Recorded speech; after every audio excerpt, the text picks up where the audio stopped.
Hello doctor साहब, मेरा नाम है रूमा गुप्ता और मैं ग्रेजुएट कर चुकी हूँ।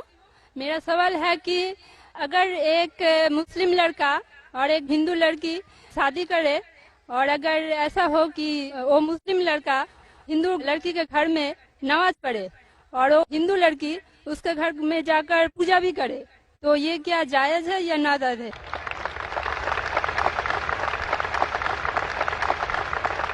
बहन का अच्छा सवाल है कि अगर एक मुसलमान लड़का हिंदू लड़की से शादी करता है तो क्या वो मुसलमान लड़का हिंदू के घर में जाके नमाज पढ़ सकता है और क्या वो लड़की मुसलमान के घर में पूजा कर सकती है? नहीं। सबसे पहले कुछ शराइत है हर चीज के। आप अगर गाड़ी रखेंगे और गाड़ी का एक पहिया रखेंगे, साइकिल का एक पहिया रखेंगे, ट्रैक्टर का, तो गाड़ी चलेंगी क्या? नहीं चलेगी। या चारों साइकिल कर दो या चारों ट्रैक्टर कर दो।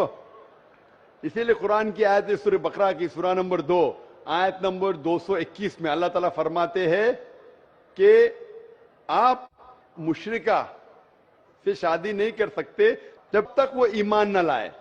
मतलब जो गैर मुस्लिम है और शिर्क कर रही है उससे आप शादी नहीं कर सकते जब तक वो ईमान ना लाए।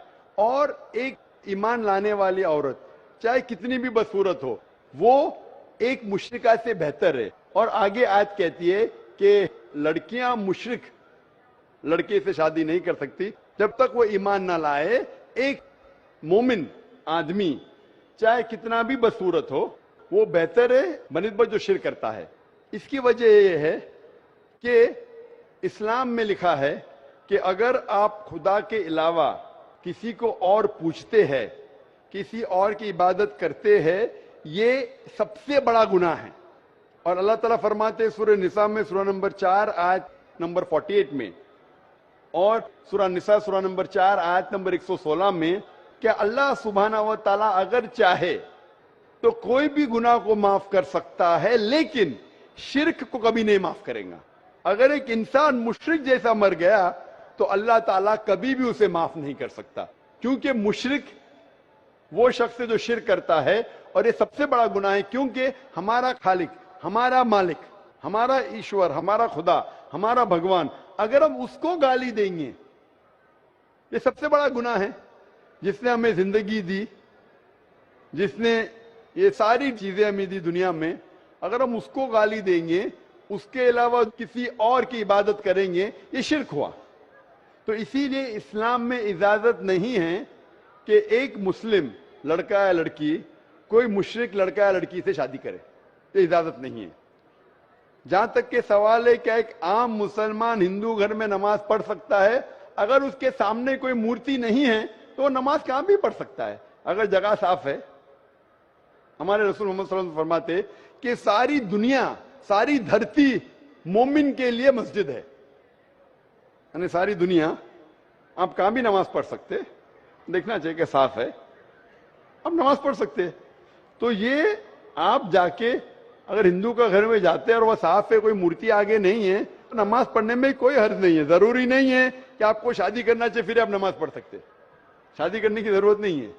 नमाज पढ़ने के अगर साफ जगह है तो कोई हर्ज नहीं। इसीलिए शादी के लिए शर्त है कि दोनों का ईमान हो। और अगर आप हिंदू मजहब पढ़ेंगे तो हिंदू मजहबी किताब में भी यही लिखा है जो मैंने पहले पेश किया, पहला जो सवाल था भाई साहब का, और मैंने कहा कि हिंदू मजहब में भी यही लिखा है, ना तस्य प्रतिमास्ति, उस ईश्वर, उस भगवान, उस खुदा का कोई अक्स नहीं, कोई मूर्ति नहीं, कोई फोटोग्राफ नहीं, कोई पेंटिंग नहीं, कोई पोर्ट्रेट नहीं, कोई आइडल नहीं, कोई स्टैच्यू नहीं। अगर ये मान ले कि कम से कम जो यकसा है हिंदू और इस्लाम के मजहबी किताब में, कम से कम उसके ऊपर अमल करे तो अक्सर हमारे मुश्किलात दूर हो जाएंगी। जो यकसा नहीं है उसको कल डिस्कस कर सकते। और अगर आप तहकीक करते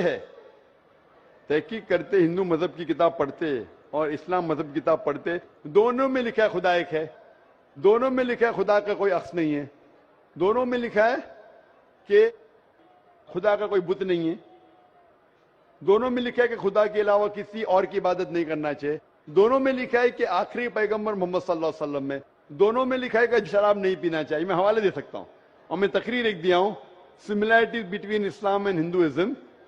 اسلام اور ہندوازم میں یکسانیت دونوں کتاب میں. آپ اگر پڑھیں گے قرآن مجید میں سورہ مائدہ سورہ 5 آیت نمبر 90 میں لکھا ہے کہ شراب پینا حرام ہے. اب Manusmriti chapter number 9 verse number 225 پڑھیں گے, اس میں لکھا ہے کہ شراب پینا حرام ہے. قرآن میں لکھے سورہ مائدہ سورہ نمبر 5 آیت نمبر 3, سورہ بقرہ سورہ نمبر 2 آیت نمبر 173, سورہ انعام سورہ نمبر 6 آیت نمبر 145 اور سورہ نحل چیپٹر 16 ورس 115 میں حرمت علیکم المیتۃ والدم ولحم الخنزیر وما اہل لغیر اللہ بھی. کیا آپ کے لیے حرام ہے مرا ہوا گوشت, خون, سور کا گوشت اور وہ کھانا جس کے اوپر اللہ کے علاوہ کسی اور کا نام لیا گیا ہے. آپ اگر ہندو مذہبی کتاب پڑھیں گے اس میں بھی لکھا ہے کیا سور کا گوشت کھانا حرام ہے. اگر آپ تحقیق کریں گے کافی یکسانیت ہے. اسلام مذہبی کتاب میں لکھا ہے قرآن میں سورہ نور میں سورہ نمبر 24 آیت نمبر 30 اور 31 کے اندر حجاب کے بارے میں. عورت کو الحمدللہ حجاب میں ہونا چاہیے, سر سے ڈھکا ہونا چاہیے اس کا جسم, صرف جو دکھ سکتا ہے وہ چہرہ اور ہتھیلی تک کے. آپ اگر ہندو مذہب کتاب پڑھیں گے رگ وید بک نمبر 8 میں لکھا ہے اور رگ وید بک نمبر 10 میں بھی لکھا ہوا ہے کہ عورت کو اپنے سر کے پلوں کو ڈالنا چاہیے چہرے پہ. رگ وید میں بھی لکھا ہے کہ جب مرد کو دیکھے تو نظر نیچے کرنا چاہیے. یہ قرآن مجید میں لکھا ہے سورہ نور سورہ نمبر 24 آیت نمبر 30 اور 31 کہ جب بھی کوئی خاتون مرد کو دیکھتی ہے جو اس کا شوہر یا قریب رشتہ دار نہیں ہے, اور جب بھی کوئی مرد کوئی عورت کو دیکھتا ہے اور قریب رشتہ دار نہیں ہے تو اسے نظر نیچے کرنا چاہیے. تو اس طریقے سے آپ تحقیق کریں گے جو یکسانیت ہے اس کے اوپر تو عمل کرو. تو یکسانیت ہندو اور اسلام مذہب میں جو مذہبی کتاب میں لکھا ہے, لیکن افسوس کی بات ہے کہ مذہب کے ٹھیکیدار یہ چیز کا ذکر ہی نہیں کرتے. کیوں؟ اسی لیے میں حوالے دیتا ہوں. میں کوئی عالم نہیں ہوں, میں کوئی پنڈت نہیں ہوں, میں اپنے آپ کو طالب علم کہتا ہوں, لیکن میں ہمیشہ حوالہ دیتا ہوں. تو کسی کو بھی شک ہے, کسی کو بھی شبہ ہے تو گھر پہ جا کے چیک کر سکتا ہے, یا انٹرنیٹ پہ جائیے, آپ ٹائپ کرو, وید بھی انٹرنیٹ کے اوپر ہے, قرآن بھی انٹرنیٹ کے اوپر ہے, ٹائپ کرو, ریفرنس ٹائپ کرو, آپ کو حوالہ مل جائے گا. تو اسی لیے گاڑی چلنے کے لیے دونوں کا جو رولز اینڈ ریگولیشن ہے وہی ہونا چاہیے. اسی لیے دونوں لوگ مومن ہونا ضروری ہے. ہوپ